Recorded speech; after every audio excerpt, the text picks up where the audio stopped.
Shunday ishlar borki, insonlar bu ishlarni qilishga jur'at eta olmaydilar. Albatta, to'lovi yuqori bu ishlar inson hayoti uchun xavf solishi aniq. Aynan bugungi dasturimizda jasorat talab qiladigan o'ta xavfli ishlarni jamladik. Sizga yoqadi degan umiddamiz. Videoni boshlashdan oldin shunday videolarni chiqarishimizni xohlasangiz, kanalimizga obuna bo'ling va videoyimizga like bosib qo'ying.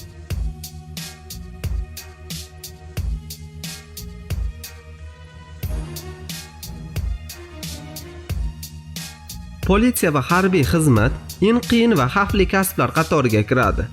Ularni ishlarini faqat pul topish uchun qilib bo'lmaydi. Xususan, xavfli operatsiyalarda ishtirok etayotgan xavfsizlik kuchlari har daqiqada o'lim xavfini sezib ishlaydi.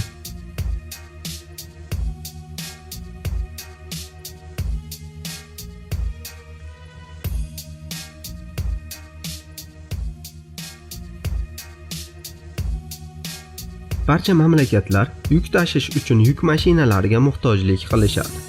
Bu holat dunyoda yuz minglab yuk mashinalari va yuk mashinalari haydovchilari borligini ko'rsatadi. Qizig'i, so'nggi paytlarda ayollarning ham bu kasbga moyilligi kuzatilmoqda. Har qanday xavf-xatar ish bilan birga keladi.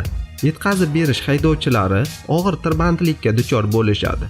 Boshqa tomondan uzoq masofali yuk mashinalari haydovchilari turli xil xavf-xatarlarga duch kelishadi. Kuniga 14 soatlab sayohat qiladigan haydovchilar ko'pincha uxlamaydilar. Bu esa avariya holatini oshiradi.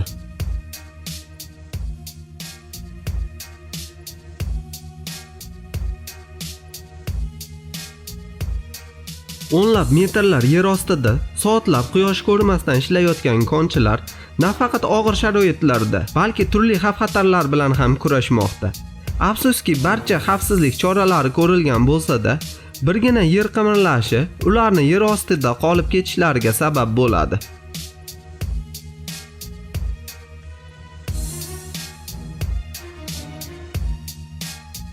Dehqonchilik dunyodagi eng qadimiy kasblardan biri.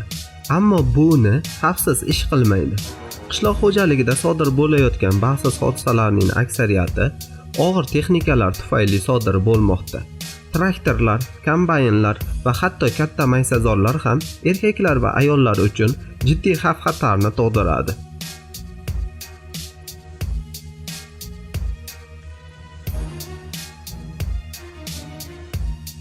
Qurilish nafaqat o'lim darajasi yuqori bo'lgan joy, balki ish joyidagi jarohatlar soni eng ko'p bo'ladigan ishlardan biridir. Qurilish ishchilari orasida shikastlanish darajasining yuqori bo'lishining eng aniq sababi ishning tabiati va muhitidir.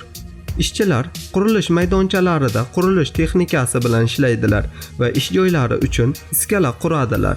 Eng xavfli jarohatlar bu iskala mavzusi bo'lgan hodisalardir.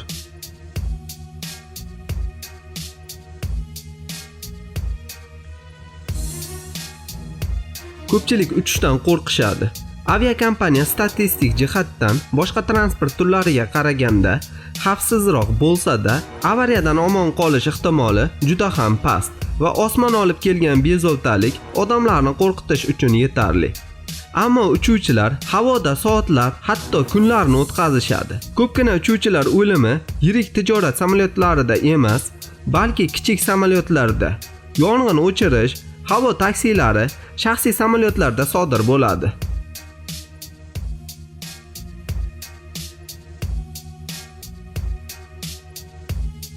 Deyarli har bir insonning katta qo'rquvlaridan biri bo'lgan olov bu ishchilarning kasbidir. Har bir inson o'z hayoti uchun yong'in chiqqan joydan uzoqlashishga harakat qilsa-da, bu ishchilar ichkariga kirish yo'llarini qidiradilar. Barcha ehtiyot choralari ko'rilgan bo'lsa ham, yong'in hududida nima sodir bo'lishini aniq taxmin qilish mumkin emas va har qanday vaqtda jiddiy baxtsiz hodisa yuz berishi mumkin.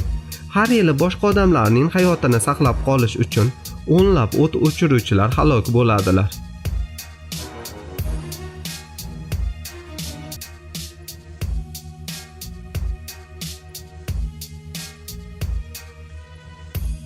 Chiqindilarni tashish mashinalarini orqasida ushlab shahar bo'ylab sayohat qiladigan tozalovchilar uchun eng jiddiy xavflardan biridir. Shu bilan birga, tungi vaqtda ishlaganda transport harakati ular uchun xavf tug'diradi. Yana bir xavf borki, bu kesilgan shisha, iflos injektorlar, kimyoviy moddalar, axlat qoplari va bosim ostida portlovchi narsalar. Bu ishni qiyinlashtiradigan holatlardandir.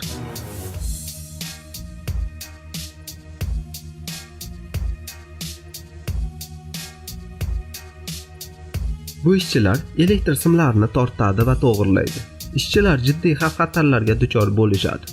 Jumladan balandlikdan tushib ketishlari va elektr toki urishi mumkin.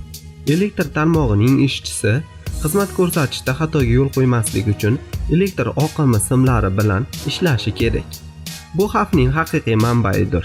Ko'rilayotgan qat'iy choralarga qaramay, har yili 40 ga yaqin elektrotexnika xodimi hayotdan ko'z yumadi.